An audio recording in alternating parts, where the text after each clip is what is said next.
Karl Marx ने अपने 1844 के मैन्यूस्क्रिप्ट में आर्थिक और दार्शनिक मैन्यूस्क्रिप्ट में एलिनेशन का सिद्धांत प्रस्तुत किया था। इस सिद्धांत में मार्क्स ने बताया कि पूंजीवाद कैसे मजदूरों को उनकी मानवता से दूर करते हैं, जिससे उनमें असहायता, अलगाव और असंतुष्टता की भावनाएं पैदा होती हैं। एलिनेशन के 4 प्रकार हैं। श्रम से एलिनेशन, श्रमिकों का अपने श्रम से अलगाव, जिसमें वे अपने श्रम को एक साधन के रूप में नहीं बल्कि एक बोरिंग और मजबूरी के रूप में देखते हैं। बहुत बढ़िया, देखो कितना अच्छा पॉइंट बताया इन्होंने। इसको आप करो बोला एक्सप्लेन, कैसे श्रम से अलगाव होता है एलिनेशन में। मतलब सर वो काम करना नहीं चाहते हैं और जबरदस्ती करवाया जाता है। तो क्यों काम छोड़ते क्यों नहीं? सर मजबूरी है। हाँ, घर बार बच्चे तो पाल देना, क्या बात है, बोलिए, शाबाश। इसका दूसरा पॉइंट है उत्पाद से एलिनेशन। हाँ, श्रमिकों का अपने उत्पाद से अलगाव, जिसमें वे अपने श्रम के परिणाम को अपना नहीं मानते हैं। हाँ, इसका कोई उदाहरण दे सकता है कोई बच्चा? आप दे सकती हो माँ कोई उदाहरण कि अपने उत्पाद से अलगाव, कोई उदाहरण दे सकते हो इसका? क्योंकि जब वो फैक्ट्री में काम करता है, एक पर्टिकुलर काम करता है वो। ठीक है, और मान लो जूते की फैक्ट्री में काम हाँ। करता हूँ, जूता बन के आ गया, मैं इससे अलग है वो। अब कुछ एग्जांपल से बताओ कैसे अलग है? क्योंकि वो एक ही पर्टिकुलर काम कर रहा है ना, और जब वो पूरा तैयार हो जाता है तो उसको श्रेय नहीं मिलेगा। हाँ, वो इसका एक हिस्सा है। दूसरा, फिर जब वो दोबारा उसको देखो क्या बोलता है इसमें मार्क्स, वो जिस चीज़ से आपने बनाई ना वो आपसे अलग हो गई, फिर वो दोबारा जिंदा होकर आएगी। बस बाजार में देखेंगे आप, ये जूता उन्होंने आपका ही जूता, पर फिर अब आपने लेनी होगी वो, तो आपको जो उसका प्राइस है उस हिसाब से चलना पड़ेगा, ठीक है ना? वो अलग हो गई आपसे। आओ अतुल जी, बोलो, शाबाश। इसका तीसरा पॉइंट है अन्य श्रमिकों से एलिनेशन। वाह, श्रमिकों का अन्य श्रमिकों से अलगाव, जिसमें वे एक दूसरे के साथ प्रतिस्पर्धा में रहते हैं। बहुत बढ़िया, बहुत सुंदर बोला इन्होंने ना। और दूसरा क्या होता है, पूंजीवादी व्यवस्था, कोई व्यवस्था हो, कार्य को क्या करना पड़ता है बेटा? डिवाइड करना पड़ता है। क्या होता है डिवीजन ऑफ वर्क? आप बता सकते हैं? मतलब जैसे काम को बटाने का एग्जाम्पल दो अतुल कोई। जैसे कार्य का विकेंद्रीकरण। हाँ, मैंने कार्य का बंटवारा देखते नहीं आधुनिक टाइम में हम, श्रम का बंटवारा, डिवीजन ऑफ लेबर क्या होती है? सुना है कभी आपने डिवीजन ऑफ लेबर? आप बताओ सोनिया, डिवीजन ऑफ लेबर क्या होती है? सर श्रमिकों को मिलकर कि श्रम का जैसे बंटवारा किया जाता है। जैसे उदाहरण, कोई उदाहरण सर कि अलग अलग विभाग में जैसे काम किया जाता है। जैसे कोई दो ना बेटा, कोई ऐसा एग्जांपल, कोई फैक्ट्री का या स्कूल का, कोई ऐसा एग्जांपल। स्कूल में जैसे कि टीचर्स पढ़ाने का काम करेंगे और जो कर्मचारी कुछ अन्य काम करते हैं। हाँ, बहुत बढ़िया, मतलब डिवीजन ऑफ लेबर होता है। और इससे क्या होता है, टीचर अपने को अलग समझेगा, जब उनकी सैलरी कम होगी लारा लग लगाएगा, पीएन अपने अलग से लड़ेंगे और एक दूसरे को दबाने की भी बीच बीच में फीलिंगात होंगी, है ना? तो अलगाव होने लगेगा आपस में, एकत्व की भावना नहीं होगी उनके बीच में। आगे बोलो, शाबाश बेटे। इसका लास्ट पॉइंट है स्वयं से एलिनेशन। वाह, श्रमिकों का अपने स्वयं से अलगाव, जिसमें वे अपनी असली क्षमता और इच्छाओं को विकसित नहीं कर पाते हैं। वाह, बहुत बढ़िया, मतलब अपनी क्षमता और इच्छाओं को विकसित नहीं कर पाते। अच्छा, कोई बताओ, आप कोई कौन बताएगा? आप बता सकते हो अपने से अलगाव कैसा होता होगा आदमी का?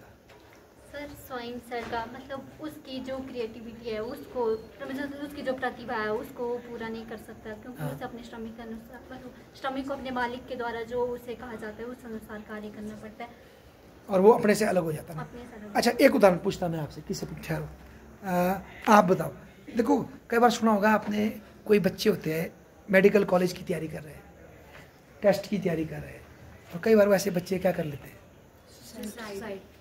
क्या वो भी कहीं ना कहीं वो नहीं है कि भाई उन, आपको क्या लगता है कि उसमें भी अलगाववाद है कि नहीं? क्या लगता है? हाँ सर, कहीं ना कहीं है। क्या कैसे? पता, मतलब हमारे मन में जो इच्छा होती है ना, अगर वो चीज़ हम नहीं कर पा रहे तो है ना कहीं वो एलिनेशन है ना, और फिर को एलिनेट रहता है और डेथ कर लेता है आपने, है ना? तो मार्क्स का जो चिंतन है ना बेटा, मानवतावादी टाइप भी है ज़्यादा ना। आगे बोलो, शाबाश बेटा। मार्क्स के अनुसार एलिनेशन के प्रमुख कारण हैं। हाँ, पूंजीवादी व्यवस्था का मुनाफे पर ध्यान होता है। ठीक है, श्रम का विभाजन, मतलब मेन कारण है पूंजीवाद पैसे के लिए सामान बनाता है, ठीक है। दूसरा बोला काम का डिवीजन, ठीक है। आगे उत्पादन का औद्योगिकीकरण, और उत्पादन का औद्योगिकीकरण, गुड। और श्रमिकों का शोषण, श्रमिकों का शोषण, ठीक है। फिर एलिनेशन के क्या परिणाम निकलते हैं? अच्छा रुको, एक पहले पॉइंट पे लड़ते हैं हम थोड़ा सा। आप बताओ, जब कोई चीज़ प्रॉफिट के लिए बनती है तो उससे नुकसान नहीं होता है हमेशा, या क्या? मार्क्स बोलता है जब पूंजीवाद में चीज़ें यूज़ के बजाय प्रॉफिट के लिए बन रही है तो उससे शोषण, मतलब ये अलगाववाद पैदा होता है। आपको क्या लगता है, ठीक है ये कि चीज़ें प्रॉफिट के बजाय यूज़ के लिए बननी चाहिए समाज में? सर प्रॉफिट के बजाय यूज के लिए बननी चाहिए, किसी का शोषण नहीं होना चाहिए। यूज़ के लिए बननी चाहिए, ठीक है। तो ये तय कौन करेगा किसको कितना यूज़ करना है? देखो इससे क्या, मैडम ने ये बात बोली ना, इससे पता क्या असर पड़ा? इसको लेकर के मार्क्सवादियों ने क्या बनाई, 5 ईयर प्लान, समझते आप, 5 ईयर प्लान जो भारत में बना था।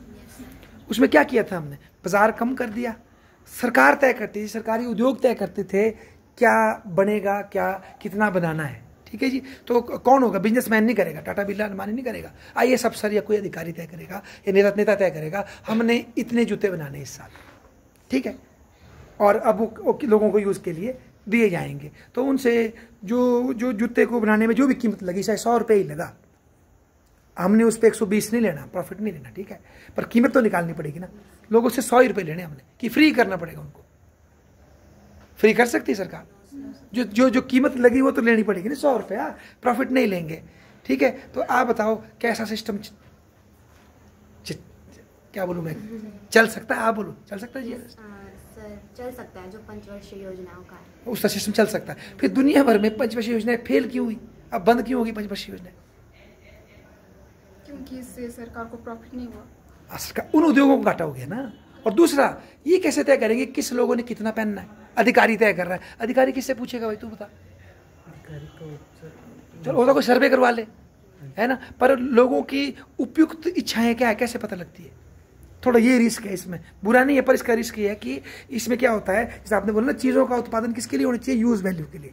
तो इसे क्या होगा, सोवियत संघ में हुआ, भारत में हुआ, चीज़ें बनाते हैं अधिकारी और उनके अफसर, उनके कहने पे कंपनियां बनाती है। पर इस दूसरे में क्या होता है, बाजार में प्राइस के हिसाब से, लोग क्या डिमांड क्या है उसके हिसाब से, तो प्राइस जो मैकेनिज्म है ज़्यादा फास्ट होता है एज कम्पेयर टू अधिकारियों के। तो ये नुकसान हमने सोवियत संघ में देखा, भारत में देखा, तभी हमने कानून में LPG की, मतलब। पर मार्क्स ये मानता है कोई चीज़ प्रॉफिट के लिए बना रहे तो वो बुरी ही है, ऐसा मार्क्स मानता है। बोलो शाबाश। एलिनेशन के क्या परिणाम निकल सकते हैं?